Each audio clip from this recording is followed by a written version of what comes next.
दोस्तों, एक बार फिर से आप सभी का स्वागत है real horror stories YouTube channel पर। और मैं आपके साथ धीरेन्द्र चौहान। ये हमारे साथ सुनील राजभर जी ने शेयर की है, तो ये पूरी कहानी मैं आपको उन्हीं के पॉइंट ऑफ व्यू से सुनाऊंगा। चलिए कहानी की ओर बढ़ते हैं। मेरा नाम सुनील राजभर है और मैं आपको एक बिल्कुल सच्ची घटना बताने जा रहा हूँ जो कि मेरे साथ ही घटी थी। उस समय मैं सिविल इंजीनियरिंग कर रहा था और मेरी इंजीनियरिंग ख़त्म होने के बाद मैं एक अच्छी जॉब तलाश कर रहा था, लेकिन कई जगह जॉब देखने के बाद भी मुझे कोई अच्छी जॉब नहीं मिली। फिर मैंने अपने मामा के लड़के से कहा कि देख ले, अगर तेरी नज़र में मेरे लायक कोई जॉब मिलती है तो लगवा दे। फिर उसने मेरे लिए एक कंपनी में बात की और वहाँ पर मुझे जॉब मिल गई। मैं गया वहाँ इंटरव्यू के लिए और सेलेक्ट भी हो गया। उसके बाद मुझे पूरा काम समझा दिया गया और मैं अपनी जॉब पर चला गया। जहाँ पर वो कंपनी थी वहाँ बिल्कुल खाली खाली सा था, यानी कि वहाँ पर जंगल और खेत खलियान के सिवा और कुछ नहीं था। वहाँ कुछ और भी कंपनी थी, लेकिन वहाँ पर ज़्यादा घर नहीं बने हुए थे। वो शहरी आबादी से बहुत दूर था और वैसे भी मुझे इन सब बातों से क्या लेना देना।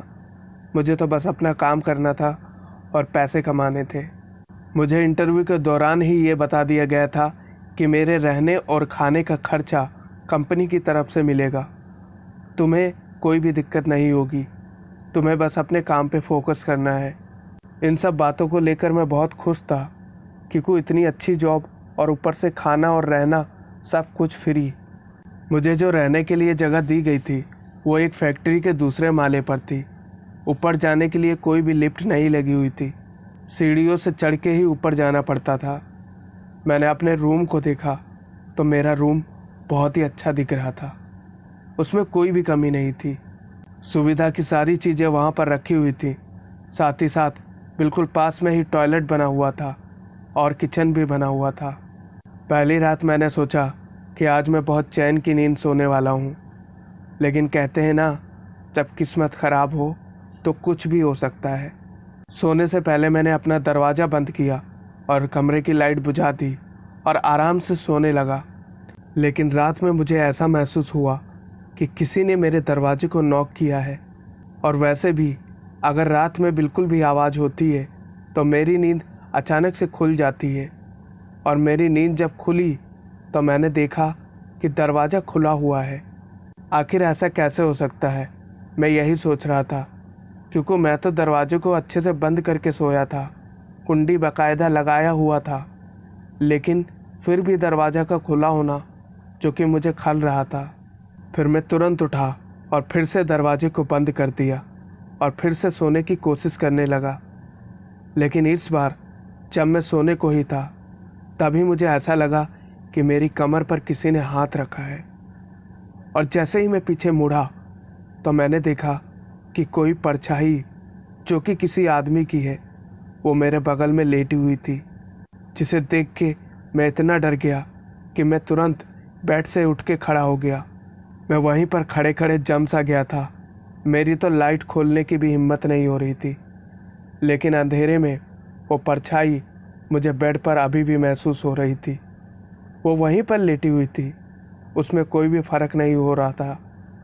काफ़ी देर में वहाँ पर अपनी आंख बंद करके खड़ा रहा और फिर अचानक मैंने जब अपनी आंखें खोली और बेड की तरफ देखा तो वो परछाई वहाँ नहीं थी। मैंने तुरंत अपने कमरे की लाइट जलाई और चारों तरफ देखा, लेकिन कहीं भी कुछ नहीं था। दरवाज़ा पहले की तरह लॉक था। फिर मैंने हनुमान जी का नाम लिया और फिर से सोने की कोशिश करने लगा। लेकिन रात में फिर से मुझे वैसा ही महसूस हुआ कि कोई मुझे टच कर रहा है। उसका जो हाथ था वो बिल्कुल सख्त लग रहा था। मुझे डर तो बहुत लग रहा था, पर फिर भी मैंने किसी तरह अपनी हिम्मत जुटाई और करवट बदली। जैसे ही मैंने करवट बदली तो मैंने देखा वो बिल्कुल इंसान की तरह दिखने लगा। पहले वो परछाई के रूप में नज़र आ रहा था, लेकिन इस बार वो बिल्कुल किसी इंसान के रूप में नज़र आ रहा था। लेकिन उसका चेहरा इंसानों की तरह नहीं था। ऐसा लग रहा था कि वो एक मरा हुआ इंसान है जिसकी लाश मेरे बेड पर रखी हुई है। मेरे डर की अब कोई सीमा नहीं थी। लेकिन उसने मुझसे कहा, डरो मत, मैं तुम्हें नुकसान नहीं पहुंचाऊंगा। मैं तुम्हें कुछ बताना चाहता हूँ। तो मैंने डरते डरते उससे कहा, बताओ क्या बताना चाहते हो, और तुम इतनी रात को मुझे परेशान क्यों कर रहे हो? देखो, तुम मेरे साथ लेटे हो और मैं एक इंसान नहीं हूँ, इसीलिए तुम्हें डर लग रहा है। लेकिन मैं तुम्हें एक ऐसी बात बताने जा रहा हूँ जिसमें तुम्हारी भलाई छिपी है। दरअसल मैं यहाँ पर काम करता था और मुझे एक ऐसा काम करने के लिए कहा गया जिसमें मैं जानता था कि मेरी जान का खतरा हो सकता है। मुझे बिजली के तार को ठीक करने के लिए कहा गया और मैं कर रहा था बिना किसी सेफ्टी के, क्योंकि मुझे कोई सेफ्टी दी ही नहीं गई थी। मैं अपना काम पूरे ध्यान से कर रहा था, लेकिन कहते हैं ना कि जब किस्मत खराब होती है तो आप कितना भी ध्यान से काम कर लो, आपको नतीजा बेकार ही मिलता है। अचानक से मुझे बहुत तेज करंट लगा और मेरा पैर फिसल गया।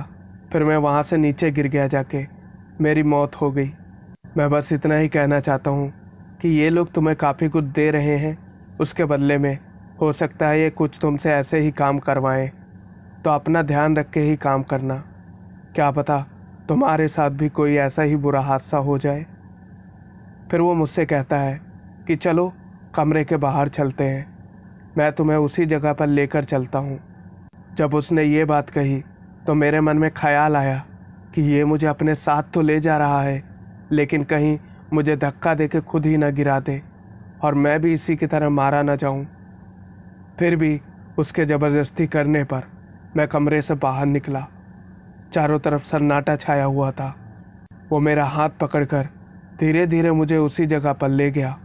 वहाँ पर वही बिजली के तार लगे हुए थे। ये देखो दोस्त, ये वही तार है जिसे मैं ठीक कर रहा था, जिसके कारण मेरी मौत हुई थी।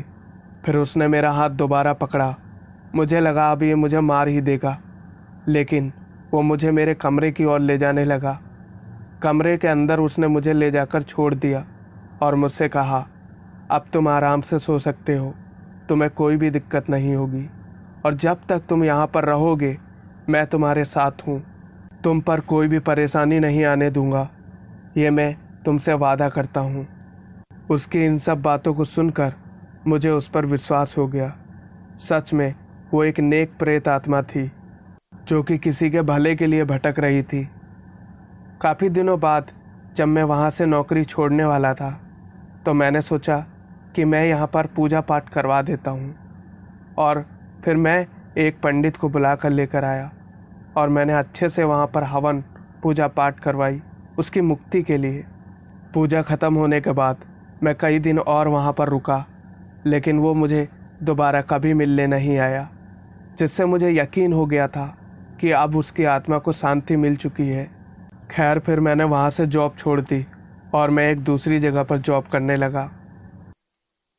दोस्तों, ये घटना आपको कैसी लगी आप कमेंट बॉक्स में ज़रूर बताइएगा। साथ ही साथ आप रियल हॉरर स्टोरीज़ को सब्सक्राइब करें और बेल आइकन को ऑल पर सेलेक्ट करें। मैं मिलूँगा आपको ऐसी ही एक और सच्ची घटना के साथ। तब तक के लिए good bye and take care.